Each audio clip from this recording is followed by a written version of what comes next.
In this video, I'm going to share with you my own personal story about how I was able to land my first ever job or formal employment, as well as share with you some tips on how you can also get your maybe your first job ever as someone with a physical disability.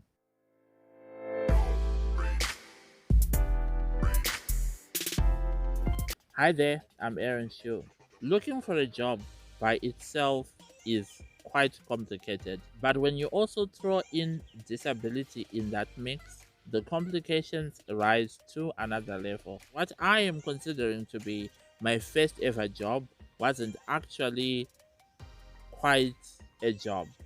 For the degree program that I was studying, the requirement was that when you went into your third year, it was a 4-year program. When you went into the third year, you were supposed to go for industrial attachment, where you actually got to get hands-on experience within the industry that is related to your degree program. I also knew and was aware that looking for a job as someone with a disability is very complicated, so I knew that I had to push a bit of an extra mile. I also had to ensure personally that whatever industrial attachment I got had to meet with my personal needs, not only as a student but also as someone with a disability. Obviously, it was very, very important to find an organization that had great accessibility for somebody who uses a wheelchair. Number two, I had to also think very much and consider the organizational culture or the culture of the organization, particularly with regards to disability.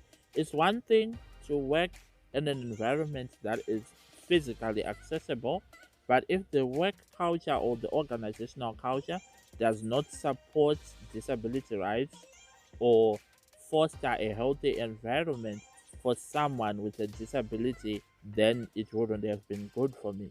I also needed to look for attachment somewhere that was a bit close to home, just for logistic purposes. Due to the issue that I'm someone who needs assistance with some things, I'm not 100% independent. The process of getting an assistant is just so complicated. Ultimately, the decision that we came to was that I was gonna go and work at the same place with my friend. As soon as I started looking for a job, one of the first and probably most important things that I quickly realized was that I needed to do a lot of research. I needed to look into organizations, know which organizations were hiring in my hometown so that I could be close to home. I needed to find out if their premises were accessible.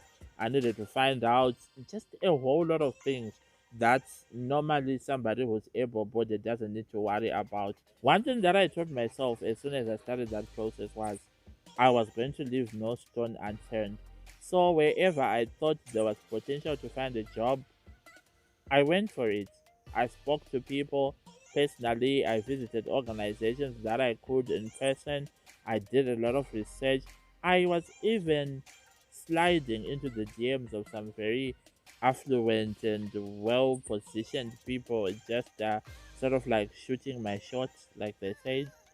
Now, let's get into the actual story of how I got my first job.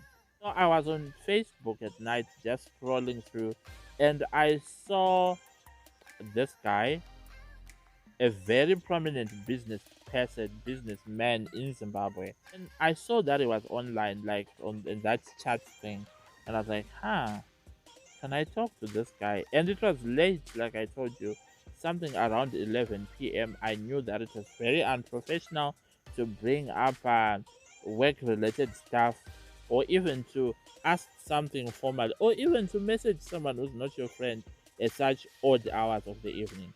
But I did it anyway. I slid into the DMs. I said, "Hi, Mr. So and so. I respect you a lot. I think you're someone who has a great work ethic. You set a very amazing example for young people like myself who also aspire to get into, the type of business that you do, blah blah blah blah blah." I sent him the message and I never thought I was gonna get a response. And then I had the thing.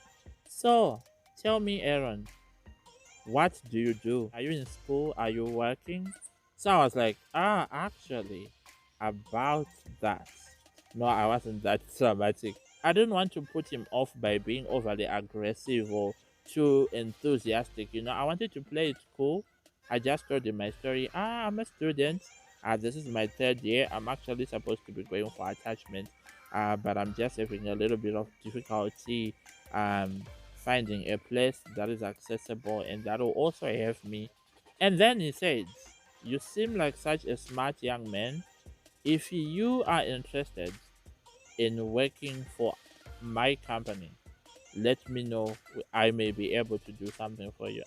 I was reading that message like, what do you mean? If I am interested? Of course I'm interested.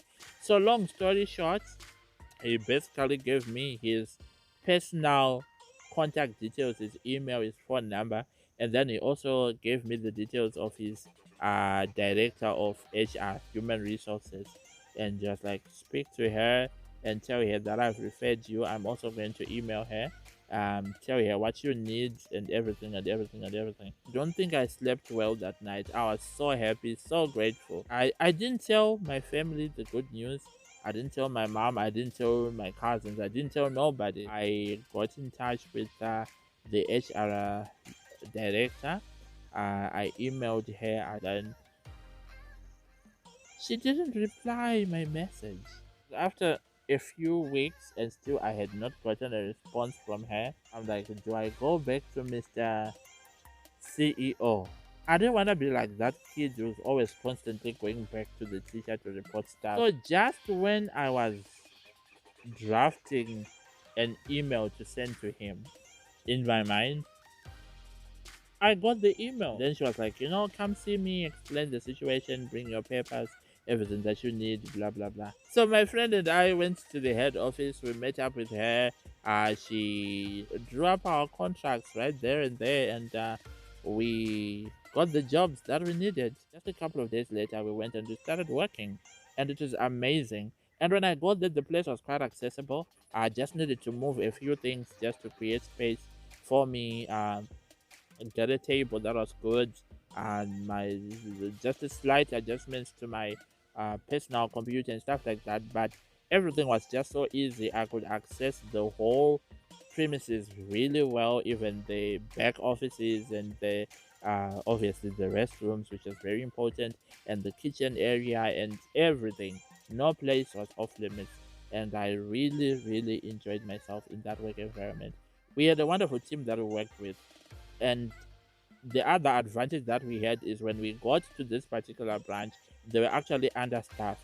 So instead of us just being like regular interns, we were more like actual employees, if you know what I mean.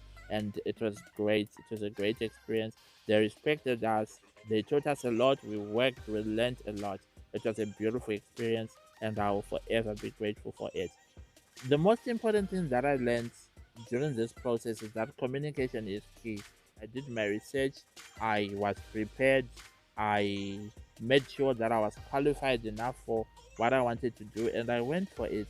And I communicated every step of the way. Whenever there was a challenge, whenever there was something that I didn't understand or something that I needed to be adjusted, I spoke up. And because I spoke up, they knew how to support me effectively. And because of that, my first job went very smooth and it went very well. So I just want to encourage someone else that communicate, communicate, communicate. I cannot emphasize it enough. And then do your research, do your research, be prepared. You can never be over prepared. Just be prepared enough so that you don't miss out on the opportunity. Anyway, that's the story that I just wanted to share with you guys about how I got my first job as someone with a physical disability and how I went about it. I know sometimes we all have to just work with what's working at the moment. Just find out what works in your own case, in your own situation,